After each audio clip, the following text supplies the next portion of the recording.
मैं आपसे चर्चा कर रहा हूँ। आज इस फर्स्ट सीरीज का जो 125 क्वेश्चन है उसमें से मैं आपसे चर्चा करने चल रहा हूँ और देखते हैं कि कितने ज़्यादा से ज़्यादा क्वेश्चनों पर हम चर्चा कर सकते हैं। जैसे पहला क्वेश्चन है कि राजा रवि वर्मा का जन्म कब हुआ। महत्वपूर्ण पॉइंट है कि कब हुआ। पहला ऑप्शन है 1848, दूसरा है 1948, तीसरा है 1548, चौथा है 1605।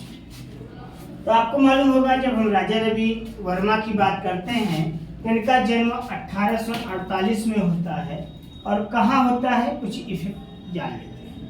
केरल में होता है। केरल के किलिमन्नूर नामक स्थान पर 1848 ईस्वी में इनका जन्म।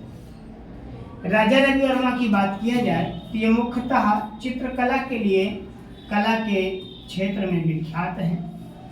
देखा जाए इनके द्वारा 1894 ईस्वी में 1894 में घाटकोपर मुंबई में, कहाँ पर घाटकोपर पर मुंबई में एक लिथोग्राफ प्रेस की स्थापना करते हैं। क्या करते हैं?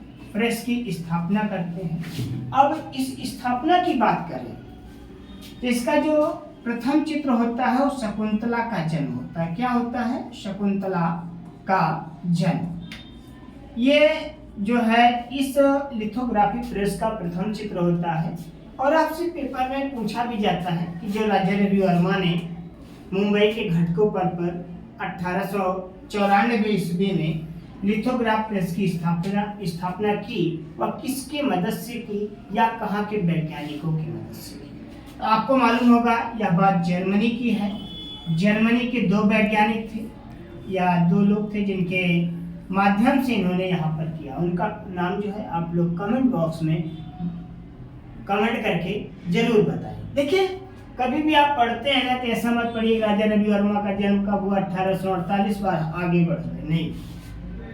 4, 6, 10 क्वेश्चन बनाइए और इस तरीके से करते हैं तो आपकी जो तैयारी है प्लस अचेतन है चेतन है उस सब का पता चल जाता है। और एक लास्ट क्वेश्चन 1906 ईस्वी में राजा रवि वर्मा की मृत्यु हो जाती है। एक और क्वेश्चन है इनके ऊपर एक फिल्म बनाई गई जिसको हम किस नाम से जानते हैं? रंगरसिया। जिसके निर्देशक कौन है ये आप कमेंट करके बताओगे। रंगरसिया जो फिल्म है उसके निर्देशक कौन है या राजा रवि वर्मा की भूमिका किसने निभाई और जो उसमें हीरोइन थी उसकी भूमिका निभाने के लिए किसका नाम लिया जाता है। ये सब चीजें आपको बड़े अच्छे से मालूम होना चाहिए। आगे हम बढ़ते हैं और सेकंड क्वेश्चन की बात करते हैं। सेकंड क्वेश्चन में सब टच करना पड़ेगा नेक्स्ट। अच्छा, सेकंड क्वेश्चन आपके लिए बड़ा महत्वपूर्ण आया है। कहते हैं कि बाघ गुफा कहाँ स्थित है। देखिए आपको ऐसा लग रहा होगा कि क्वेश्चन तो बड़े सरल है लेकिन क्वेश्चन जरूर सरल है, जो इसकी व्याख्या है वो आपको पता चल रहा होगा कि कितने सरल है। तो बाघ गुफा की बात किया जाए तो ज़्यादा भटकने की जरूरत नहीं है। MP मतलब कि मध्य प्रदेश की बात करते हैं, मध्य प्रदेश में। अब बाघ गुफा की बात किया जाए तो पहला पॉइंट है कि कब खोज हुई, किस सन में खोज किया गया। अब बताइए किसने खोज किया, मतलब कि जो खोज करता है उसका क्या नाम है। कौन से नदी के तट पर स्थित है उस नदी का नाम बता दीजिए भैया। आज मैं आपका लाइव टेस्ट ले रहा हूँ। क्या ले रहा हूँ? Live test.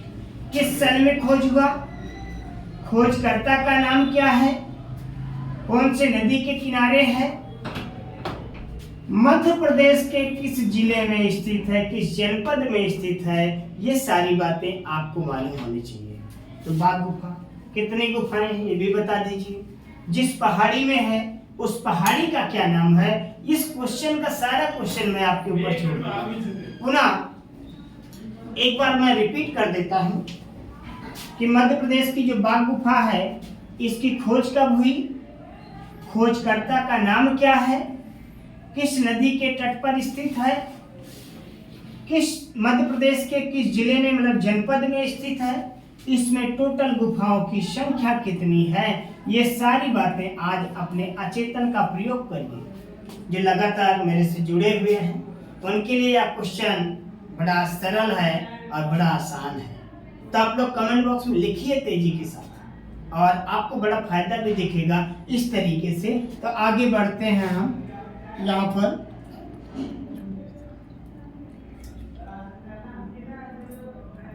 अगला क्वेश्चन आपके लिए है 3 नंबर, बड़ा प्यारा क्वेश्चन है। कहते हैं कि बौद्ध भिक्षु किसमें मतलब किस के रहते थे, नहीं किसमें, यहाँ पर थोड़ा से मिसप्रिंट है, किसमें रहते थे, उसको किस नाम से जाना जाता है।